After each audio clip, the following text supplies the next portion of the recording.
It's a beautiful Sunday morning in Florence, so join me as I make a breakfast egg scramble.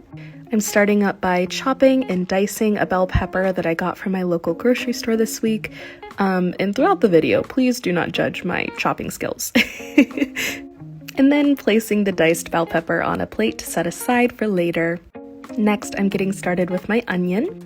And I don't know if this is something that you all do, but my mom always told me to peel off the outer layer of the onion because onions are like ogres and have layers. And yeah, I don't know. I've just always peeled out the outer layer, so I'm doing that. And then, of course, dicing up this onion as well. Everything that I'm using to cook in today's video, besides the actual food, was provided with my furnished apartment here in Italy.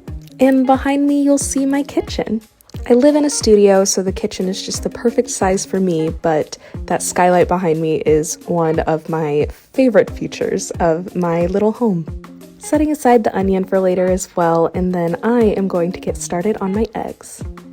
And these are my last 2 eggs, so I'm actually going to set aside the egg carton and hopefully retrofit it into a planter for some herbs.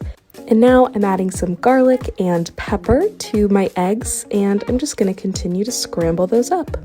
I got this pepper and garlic from my grocery store as well, just great to have when you need it in a pinch. And then adding back in all of my veggies. My apartment stove only has 2 burners, but they are both gas, which is amazing. And they tend to work really quickly. And even though this pan is a little bit too big for the burner, it was just the right size for my scramble. And now I'm going to add some salt. I always wait to add salt until I'm cooking my eggs because apparently it'll cook the eggs early. I'm not really sure the science there, but this is my finished scramble.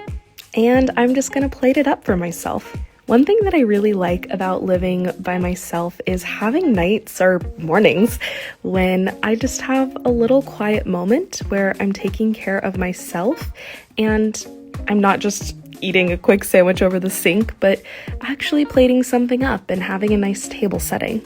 Of course, adding some cheese here, naturally.